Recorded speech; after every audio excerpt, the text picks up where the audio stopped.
নমস্কার বন্ধুরা, আবারও চলে এসেছি একটা মাছের রেসিপি নিয়ে। আজকে রান্না করব চিংড়ি মাছের ঝাল। তার জন্য দেখো, চিংড়ি মাছের খোসাগুলো ভালো করে বেছে নিয়ে পরিষ্কার করে ধুয়ে একটা প্লেটের মধ্যে নিয়েছি।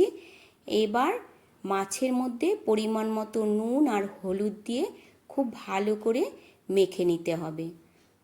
মাখা হয়ে যাওয়ার পর একটা কড়াইয়ের মধ্যে সর্ষের তেল গরম করে নিয়েছি। নিয়ে দেখো একে একে মাছগুলো ভেজে নিচ্ছি। এখানে আমি সর্ষের তেল দিয়েই রান্নাটা করছি। সব মাছগুলো ভাজা হয়ে যাওয়ার পর তুলে নিলাম। এবার এই তেলের মধ্যেই দিয়ে দিয়েছি 2 টুকরো দারচিনি আর 4টে এলাচ। হালকা একটু ভেজে নিলাম। ভাজা হয়ে গেছে। এবার রেডি করে রাখা মশলাটা দিয়ে দেব। এখানে দিয়েছি 3-4টে কাঁচা লঙ্কা, আদা, রসুন, পেঁয়াজ আর 1 চামচ লাল লঙ্কার গুঁড়ো, 1 চামচ কাশ্মীরি লঙ্কার গুঁড়ো।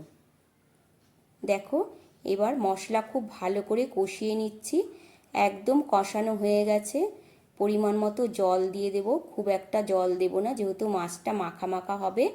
দেখো ঝোলটা একদম ফুটে গেছে। এবার ভেজে রাখা চিংড়ি মাছগুলো দিয়ে দিলাম। চিংড়ি মাছ দিয়ে ঝোলটা খুব ভালো করে ফুটিয়ে নিচ্ছি। দেখো খুব ভালো করে ফুটিয়ে নিয়ে তারপর উপর থেকে ধনেপাতা ছড়িয়ে দিলাম। ব্যাস একদম রেডি। এবার একটা প্লেটের মধ্যে নামিয়ে নিয়েছি। দেখো আজকের রান্না চিংড়ি মাছের ঝাল একদম রেডি। কেমন লাগলো বন্ধুরা আজকের রান্নাটা অবশ্যই জানাবে।